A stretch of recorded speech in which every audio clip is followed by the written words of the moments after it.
Okay, let's dive into this. You know HAARP, right?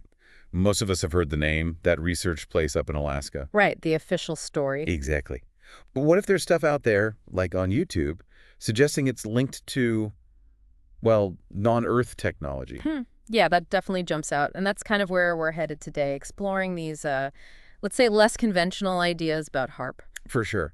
So the source we're looking at today, for you listening, is pretty unique. It's based on a YouTube video transcript detailing something called a hypno-operation. Right. And our mission here isn't to say whether this stuff is true or not, but really just to unpack what this specific source claims, to give you a distilled look at these, well, pretty intriguing perspectives. Exactly. So we're navigating these claims about HAARP, its effects, related concepts. Yeah. It's a bit of a wild ride, honestly. Consider this your guide through these out there theories. So the video transcript you shared, it sets up this hypno operation right at the start. There's a hypno operator guiding someone called telepathic support, a woman named Mihaela. And crucially, she supposedly had no idea the topic was HAARP beforehand, to avoid, like, influencing her perceptions. That's the setup described, yeah, to prevent mental contamination, as they put it. Okay, so what happens when she connects? What does she initially perceive about HAARP? Well, the first impressions are quite sensory. She describes seeing a source of white light, like a power source, sending out particles or waves. Okay, visual. Anything else? Yeah, and a feeling of being pulled in, like drawn towards it, and then shaken, physically shaken. Whoa, okay, not your standard scientific observation. Definitely not. It's this mix of visual energy and physical sensation right off the bat. And then the operator asks about HARP's goals. And her answer is also not standard. No. She gets this phrase, destruction, creation. That's the goal she perceives. Destruction and creation. It's paradoxical. It is very evocative. And visually, she sees pastel colors like a horizon line with darkness below it and light reflecting above. Almost like a symbolic landscape representing these opposing forces. Could be interpreted that way, absolutely. It's very symbolic language. Then the focus shifts to the past. Right. Does she see any past events linked to HAARP? She perceives a couple of things. One is a ship in really rough seas, like a violent storm. Could be climate-related, maybe? Possible link to weather manipulation theories. It hints that way, yeah. And she also perceives fire, just fire. Broad associations, but suggesting influence over potentially large-scale destructive events. But again, this is her perception within that state, right? Not like concrete proof of causation. Exactly. It's vital to keep that context in mind. It's a subjective report. Then the narrative kind of jumps forward, looking at the future. Okay, this is where it gets really interesting. She sees HAARP projects expiring. Yes. Around 2025, she describes it as a clear demarcation line between the past activities and what's coming next. A cutoff point. And what's next? Well, get this. She perceives a link between future projects and planetary alignments. Planetary alignments. Wow, okay. So connecting Earth tech with cosmic events. That's the connection being made in this perception, yeah. It definitely takes it outside the usual scientific framework. Then she looks even further ahead to 2030. And what does 2030 look like through this lens? She sees moving particles, a kind of general energetic buzz. But the striking thing is nature. It's vibrant, green almost, radiant, glowing. Glowing nature. Sounds nice, but is there a catch? There is. She says this radiance feels unnatural, like the basic frequency of nature itself has been altered somehow. Huh. So, amplified, but wrong. Unsettling. Exactly. Beautiful, but unsettling. It hints at that creation-destruction duality again, maybe, an altered state. The focus then shifts more towards the mental and metaphysical effects on people. This sounds like it could get heavy. What are the claims here? Quite intense. She perceives something called the mental body being irradiated by HAARP waves. The feeling she reports is like being burnt. Burnt. Energetically burnt. That's the sense of it. And even more disturbing, she perceives brain atrophy, leading to something she calls carbonification. Carbonification. That sounds bad. Very negative imagery. Extremely negative. And again, we're talking about a mental body here, a subtle energy concept, distinct from the physical brain, being damaged in this view. So, beyond the physical, what's the purely metaphysical take on HAARP itself?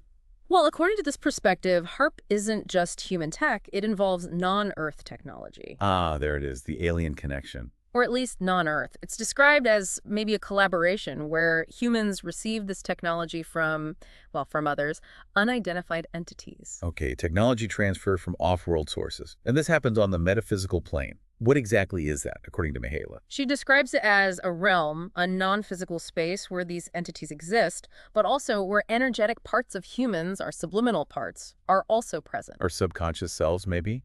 Split Energetically? that. Something like that. And the claim is pretty startling. These subliminal parts are somehow being captured or used, put to work for these HAARP-related projects. Like an unseen energetic workforce? That's the implication.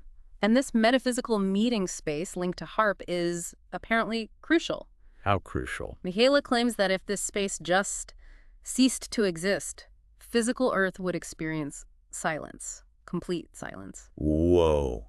Implying this space is fundamental to our reality somehow. That's the weight of the statement, yes. Like it underpins everything in some unseen way. She describes the space itself as strange, too. How so? A hybrid, part technological, part natural. And she uses this odd phrase like, a bag in a space, contained but within something larger. A bag in a space. Okay. And what's happening from this space? Powerful waves radiating out like claws, she says, reaching across the whole planet, creating this feeling of blockage, compression, ultimately leading towards destruction. So a very negative influence emanating from this hybrid metaphysical structure. Decidedly negative, yes. Echoing her earlier feeling of being shaken and pulled, then the focus shifts to the ionosphere. Okay, back to something a bit more known, the ionosphere. How does that fit into this metaphysical picture? Metaphysically, she sees all the particles in the ionosphere connected like an incredibly fine spider web covering the Earth. A natural energy web. That's the image. But then the question arises, is it all natural? And the answer in the video is? No. This web, or mesh as it's called, is described as the unnatural added to the natural. So something artificial has been overlaid onto the natural ionosphere. What was it like before this mesh? The original function, she perceives, was all about connection, enabling energy and information to flow freely across the whole planet. Without the mesh, the feeling is movement, freedom, easy information transfer, even supporting climate balance, micro and macro. A naturally harmonious system. So when did this unnatural mesh supposedly get added? The perception is, way back, when humans were in earlier developmental stages, think Neanderthal times, geometric shapes started appearing then. Geometric shapes appearing in the ionosphere back then. That's the perception. Introduced subtly, gradually leading to this feeling of sort of heaviness we experience today. A long-term infiltration. And what about things like good and evil? Duality. Interestingly, she says duality existed before this interference, but it was more nuanced, less black and white than we perceive it now. So the mesh might have polarized things, made contrasts harsher. That's one interpretation, yes. But then there's a twist. Wow. Despite all this negativity associated with the mesh, there's a counterclaim that it might somehow lead to an increased capacity of Earth's overall energy field. Increased capacity. How does that work? It's not fully explained, but she links it back to that vision of the radiant, glowing trees in 2030. Like maybe the stressor ultimately forces some kind of energetic growth. It's ambiguous. Very ambiguous. Yeah. So it's harmful, but might have an unforeseen positive outcome down the line. So that seems to be the complex picture presented, yeah. Which brings us back to the idea of the undisturbed ionosphere. A natural state of harmony connecting all life. Exactly. But even within that natural harmony, she perceives these dark black parts, things that aren't on the ionosphere's frequency. What are they doing? Creating blockages, like energetic swamps. They block communication, and crucially, they absorb energy, vital energy. Absorb it from where? And where does it go? From all living things on Earth, apparently. And it gets sent, well, into the Earth, but also to other realms, other planets, even UFOs are mentioned. Like an energy harvesting operation on a massive scale. That's the picture painted, siphoning off vital life force. So what would things be like without these swamps, these breaches? Total flow and harmony between people, nature, other beings. Mental clarity, emotional balance, feeling grounded, easy connection. Sounds idyllic. Any other effects? Yes, even physical needs change. Less need for physical food. We'd primarily get energy and information from dew. Dew, like morning dew. That's the word used, suggesting a radically different, energetically sustained way of life. She calls this state, without interference, a paradise. A paradise. Characterized by rejuvenation, clear inner energy circuits. Exactly. Perfect energetic flow, optimal well-being. Which leads to the obvious question. If this paradise existed, what happened? How do we lose it? According to this perception, this paradise state existed on Earth, maybe like an oasis while other parts weren't like that. The change came from expansion, a takeover by certain entities. Entities again. Any specific ones named? Yes, the primary one identified is Draco, described as reptilian in form, the primordial entity behind the shift. Reptilian. That's a familiar theme in some circles. Any description? Quite detailed. Reptilian, muscular, imposing, wings, tail, spikes, wearing some kind of costume A costume. with symbol. Yes, specifically an inverted triangle symbol. And the interpretation given is that this symbol represents their descent, their aggressive takeover. An inverted triangle meaning descent and takeover. Interesting. Is there a connection made to modern times? Yes, and this is where it gets very conspiratorial. The transcript links the Draco symbol directly to inverted triangles used by modern groups like the Masons, suggesting it's the same influence, denaturing original information. Wow, okay. So a direct line from ancient reptilian entities to modern elites, symbolized by the triangle. That's the claim being presented. And why did Draco come here in the first place? What was the attraction? Earth's energy, its strong pulsation. It was like a beacon, apparently. A powerful resource they wanted. So Earth was energetically valuable. Were there other beings here before Draco arrived? Yes, these blue shadow beings, described as having a translucent physicality. Not quite solid. Translucent beings. And then Draco shows up.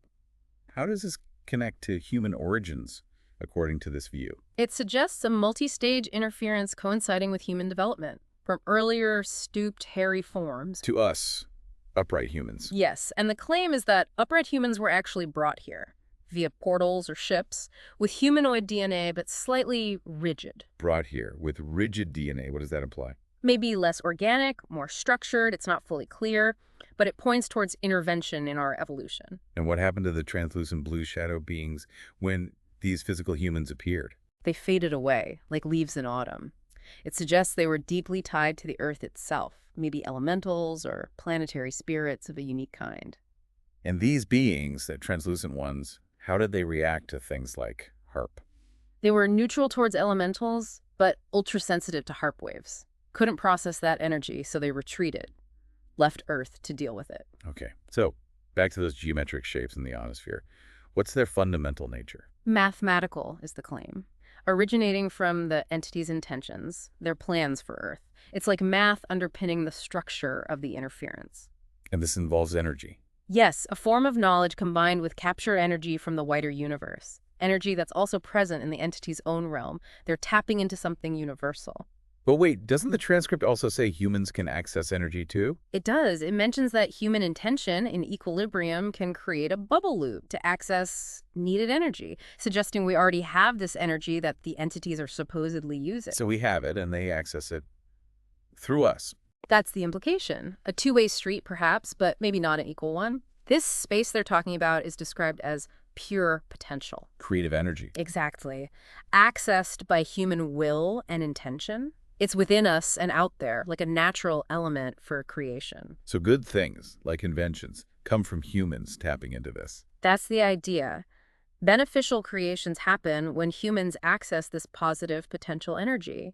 But then the conversation turns to how this energy might be harvested or controlled. Uh-oh. This sounds like the darker side again. What examples are given? The 2016 Olympic opening ceremony, specifically the part with hospital beds, is analyzed as a ritual. A ritual? How? The claim is viewers watching a transfer energy, creating a connection that enables planned events.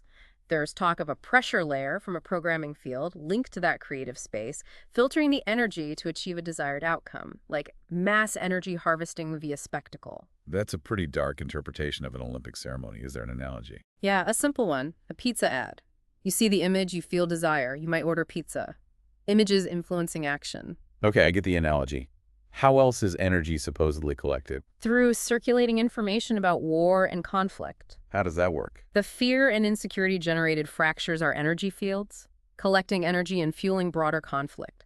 It becomes a network where people live the experience of war energetically just by paying attention and believing the information. So feeding fear collects energy that manifests more conflict.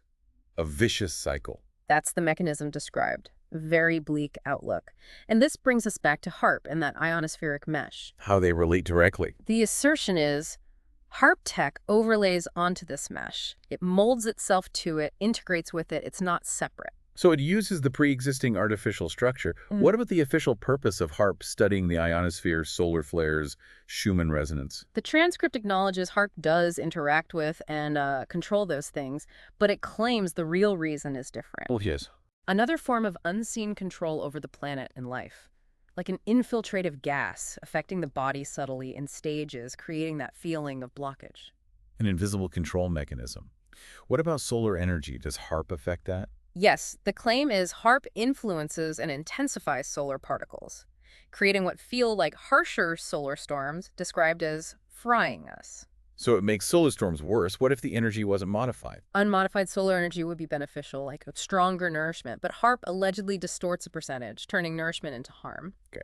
And the Schumann resonance, the Earth's heartbeat frequency, how does that play in metaphysically? Metaphysically, an increase in frequency is perceived as causing a disharmonic swelling of our energy body. A decrease causes a disharmonic deflating. Neither is good for balance. So deviations from the norm throw us off kilter energetically. Can HAARP influence this resonance? The claim is yes, HAARP tech can manipulate it, both increase and decrease it. And a decrease is perceived as feeling like dying, fading out. Wow. Manipulating a fundamental Earth frequency with potentially drastic effects on our sense of being. That's intense. What about balance within us? Is there an ideal frequency? Yes, the frequency of equilibrium. A pulsation within the body where all organs work in rhythmic harmony, like the internal orchestra. And manifestation, making things happen, is tied to this. Exactly. Manifestation works best when our will aligns with this equilibrium frequency, specifically the heart's frequency. If you desire something out of alignment, the transcript suggests, your mind races, heart pounds erratically, you might tremble no grounding for manifestation. So inner coherence, heart alignment, is key. Now, connecting back, you mentioned planetary alignments and HAARP projects expiring in 2025 earlier. What's the future outlook there? Right. The suggestion is a shift is coming. That awakened subliminal parts of humanity start taking control of this tech, maybe repurposing it. Repurposing HAARP, what would that look like? At reaching a higher vibrational harmony between us, with nature. Returning to that paradise state, that translucent layer. The idea is the tech isn't inherently bad, it depends on the consciousness using it. So, a future where HAARP, or similar tech, is used consciously in harmony with our higher selves in nature. No more distortion. That's the hopeful trajectory presented. A future where new tech doesn't distort energy fields. Does the transcript link HAARP to other things, like Project Bluebeam? It mentions Bluebeam, but takes a neutral stance. Doesn't confirm or deny a connection based on this specific perception. But it does strongly link HAARP to mental control. Very strongly. Calls it one of the effects. Describes an air circuit from the atmosphere impacting our energy bodies and brain directly, a pathway for influence. Is anyone immune to this? The transcript says everyone is predisposed to some extent. We're all potentially affected. But is there any protection? Yes, developing an impermeable structure, which seems to mean strong consciousness and inner equilibrium. Currently, only a small percentage, maybe 10%, fluctuating up to 15% of subliminal selves are said to have this. So consciousness development is the shield. Is this percentage expected to grow? The implication is yes, and positive changes are perceived starting around 2027. What kind of changes? People releasing burdens, feeling lighter, more stable, grounded, more mental clarity, aligning with a natural heart rhythm. It sounds like a collective shift. The potential awakening, maybe. Right. Okay, so wrapping this up, for you listening, the big takeaway here is just how far out this YouTube transcript goes in his view of HAARP. Absolutely. From non-Earth tech, metaphysical effects, the ionospheric mesh, reptilian entities, it weaves together a whole tapestry of alternative ideas. It really connects HAARP to consciousness, energy fields, potential control, and maybe even our evolution. Yeah, it paints this picture where HAARP is a focal point in a much larger unseen interplay of forces, technology, and consciousness, a tool that could be for control or, potentially, liberation. Which leaves us with some pretty big food for thought, doesn't it? You know, what if reality is way more complex than we usually think? Could there be these unseen influences, tech, maybe other dimensions, shaping things? It definitely pushes the boundaries of conventional thinking. It makes you question the nature of reality, the limits of science, the power of consciousness, and how technology fits into that complex equation. Lots to mull over. For sure. And we'd love to hear what you think about all this. Any thoughts or questions sparked by this deep dive, please share them. Let's keep the conversation going.